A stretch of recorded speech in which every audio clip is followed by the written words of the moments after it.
Bonjour, je vous retrouve aujourd'hui avec un nouveau tuto vidéo art journal. Alors aujourd'hui, je vais réaliser un tag qui va faire office un petit peu d'une carte d'anniversaire, vous allez voir. Et en fait, ce tag, vous le voyez déjà là, il est déjà tout prêt parce qu'en fait, c'était l'empreinte que j'avais fait avec mon pochoir qui m'a servi à faire ma page d'art journal avec mes deux oiseaux dans la pampa là, enfin dans la pampa, dans la jungle équatoriale. Je vais vous montrer ma page, comme ça vous pourrez... Je vais essayer de vous la mettre en fiche si j'y pense. Voilà, j'avais fait ce fond-là et en fait, avec mes poudres Magical, et j'avais récupéré ce que j'avais sur mon pochoir pour m'en servir comme d'un tampon et je l'avais mis en fait sur un papier. Donc là, c'est le papier VSN Créative.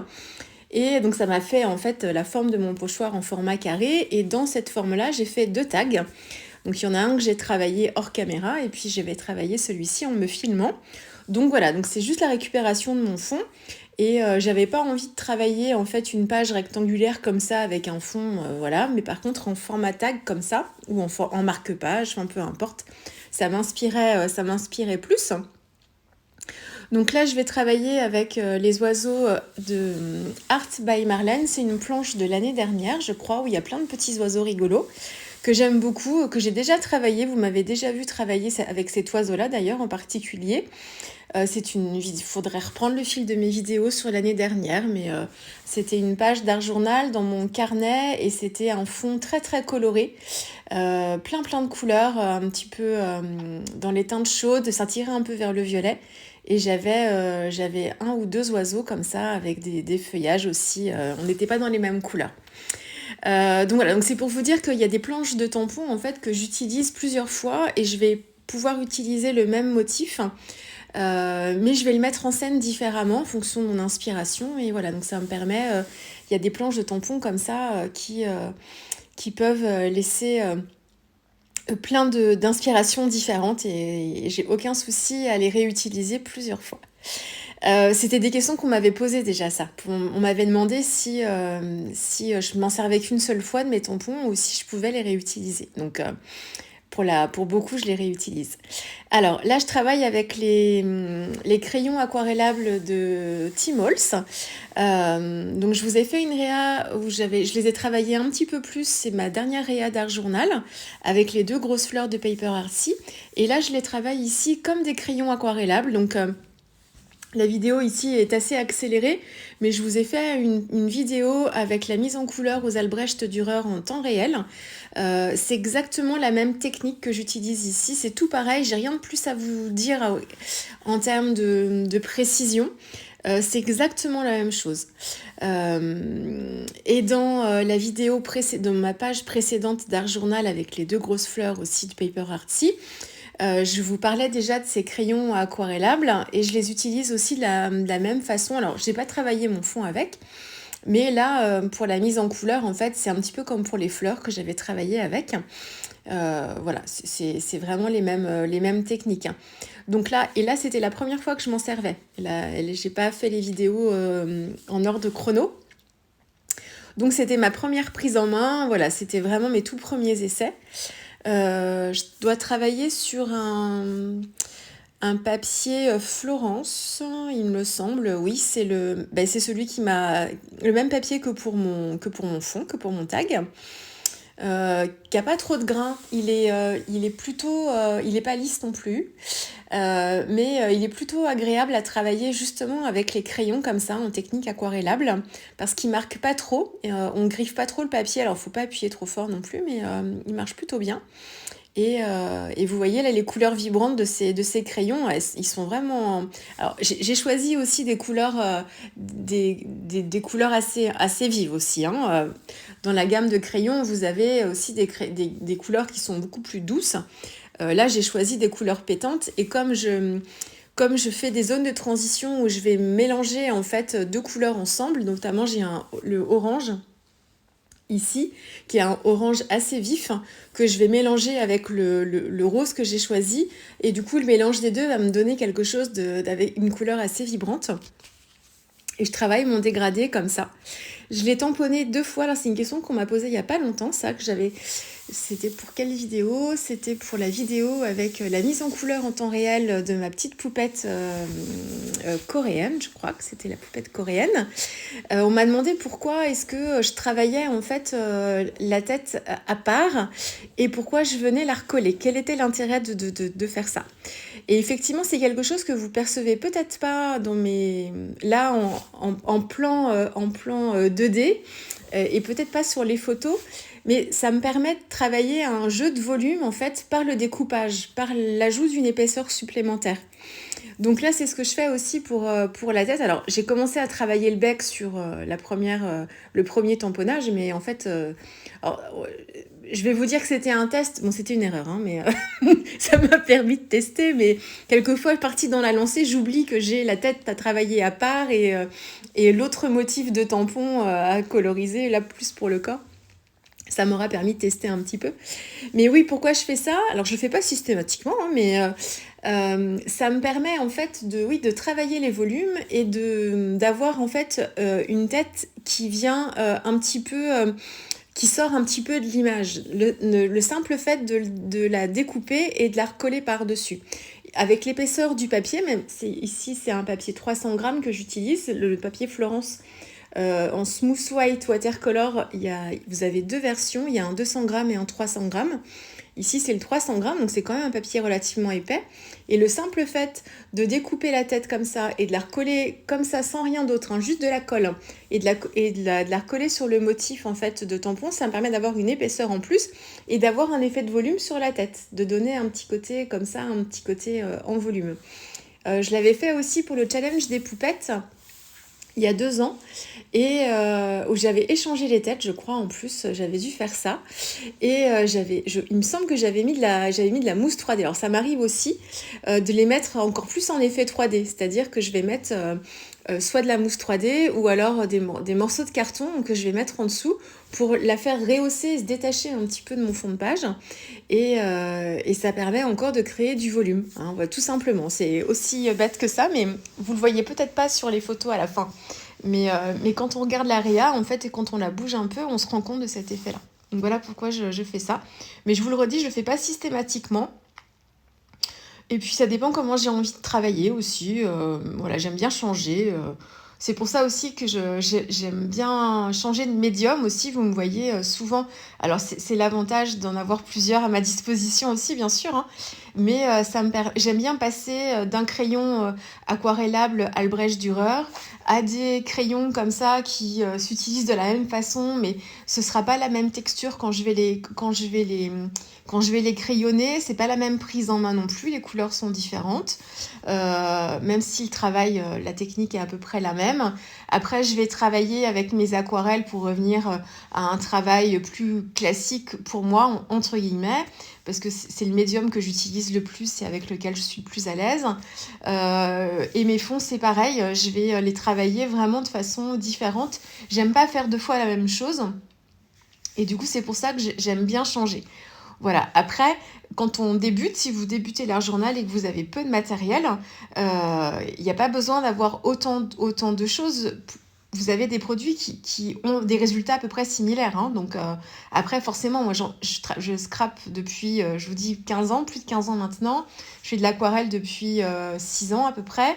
Je patouille depuis 10 ans. Enfin bon, bref, tout ça, ça m'a permis d'acquérir plein de matériel. Et c'est du matériel qui ne se perd pas, c'est-à-dire qui ne se périme pas. À part certaines pâtes de texture dont je vous ai déjà parlé, peut-être plus en live sur Instagram qu'ici en vidéo, mais tout ce qui est crayon aquarellable, si vous avez des néocolores, enfin tout ça, ça se périme pas, ça vieillit très très bien. De l'aquarelle, vous avez juste à remettre de l'eau dessus sur vos godets et c'est reparti pour un tour. Donc franchement... au fur et à mesure des années, forcément, on acquiert un peu plus de matériel et à la fin, on a un petit peu plus le choix. Bon voilà, c'était une grosse parenthèse. Là, j'avais pas grand-chose à vous dire. Voilà, c'était pour compléter un petit peu, blablater un petit peu pendant ce début-là. Alors, pour le travail du tag, je vais mettre mon oiseau encore une fois au milieu je veux vraiment une forêt touffue comme s'il était soit au sol, au milieu de feuilles, ou alors dans un arbre très touffu avec plein de feuillage. Et ici, je m'embête pas, entre guillemets, à travailler chacun de mes feuillages séparément avec mes aquarelles ou mes Magical, comme j'ai pu le faire aussi sur ma page d'art journal avec les 2 oiseaux, où je vous ai fait une partie en temps réel aussi, où je vous montre un petit peu une mise en couleur assez simple avec des Magical aussi. Mais là, je travaille chaque feuille. Ici, en fait, je n'ai pas voulu m'amuser à mettre en couleur les feuilles, mais j'ai voulu m'amuser à créer un fond. Donc j'ai travaillé avec mes Magical, ce sont les mêmes couleurs de Magical qui m'avaient servi justement pour cette fameuse page d'un journal. Il faut absolument que je vous la mette en fiche, parce qu'autrement, à force de vous en parler, ce sera plus facile pour vous de pouvoir vous y référer. Mais donc 3 couleurs de Magical, j'ai travaillé mon fond comme ça, toujours sur le même papier Weissen Creative Florence Smooth White. Et puis voilà, j'ai travaillé mon fond comme ça. Et pour créer mes feuilles, j'ai utilisé de l'embossage à chaud. Donc j'ai tamponné mon motif de feuille. Le tampon que j'ai utilisé, c'est un tampon de Paper Arty. J'ai tamponné mon motif de feuille avec de la Versamark, c'est de l'encre collante. Et ensuite, j'ai saupoudré de la poudre à embosser dorée. C'est la version or pâle que j'ai utilisée de Wow, les poudres Wow. Et ensuite, j'ai détouré en fait mes motifs au plus près du motif du tampon. J'ai pas laissé de marge tout autour pour ne voir que le contour du tampon embossé. Je voulais pas avoir le vert qui dépasse. Voilà, ça c'est l'inconvénient. C'est pas un souci, mais moi j'aime bien quand je fais cette technique-là, j'aime bien avoir ça me fait des die cuts en fait. J'aime bien soit je laisse un bord tout autour, mais c'est un bord blanc, c'est-à-dire que j'ai mis en couleur mon motif et directement motif par motif avec mon pinceau de façon précise.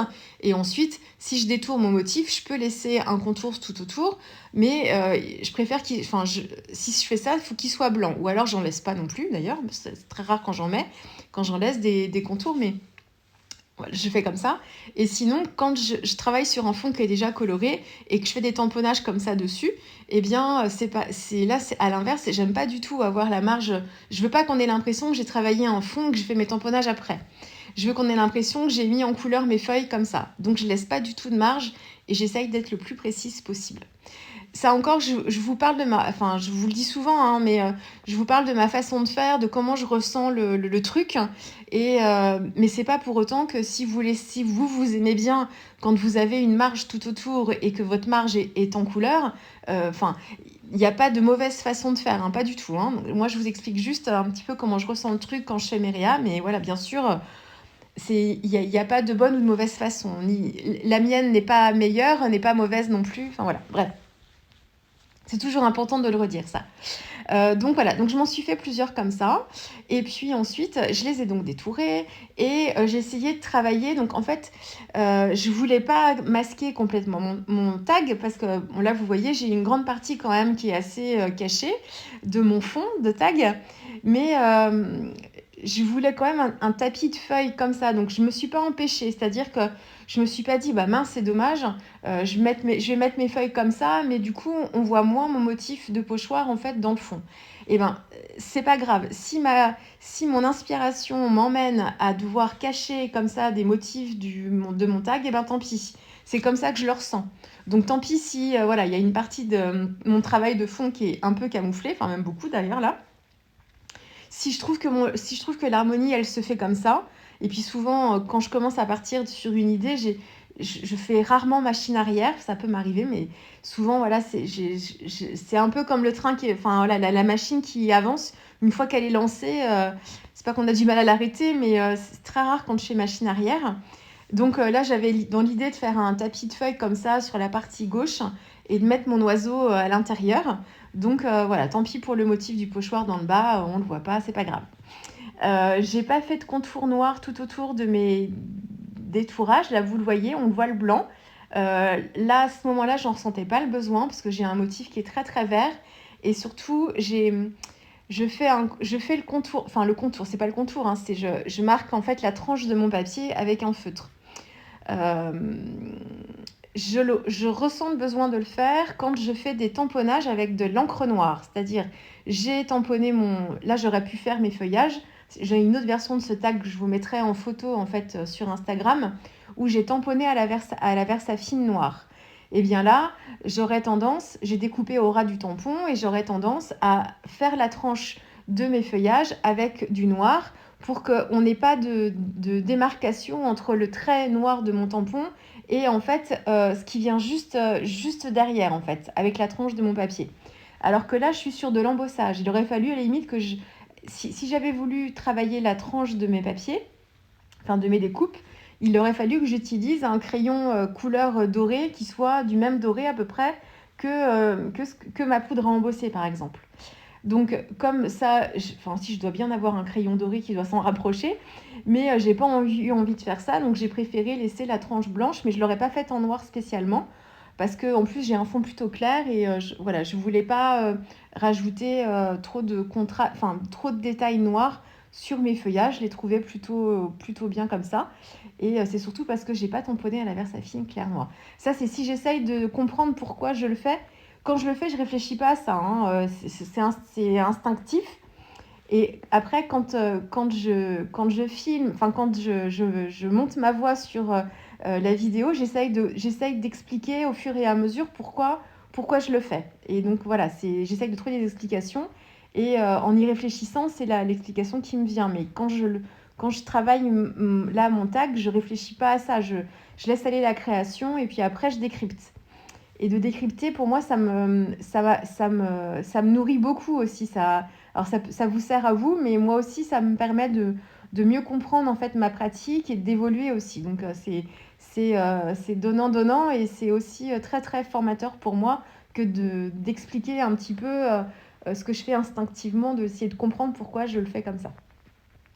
Voilà, bon, c'était une petite vidéo blabla parce que c'est quelque chose d'assez simple ici que je vous ai montré déjà plusieurs fois, donc ça me permet de pouvoir aborder certains sujets avec vous. Le Happy Birthday, c'est un texte en fait, c'est une planche de stickers de Tim Holtz et en fait ce sont des bandes de texte réalisées à la Dymo, donc ou qui s'en rapprochent. On a vraiment l'effet Dymo et ici le Happy Birthday était sur une seule même bandelette.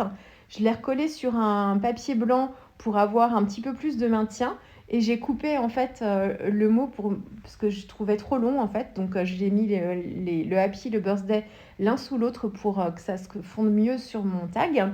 Les petites notes de musique viennent d'une autre planche de tampon plus récente, c'est de la dernière collection de Marlène où on a aussi des oiseaux sur cette planche.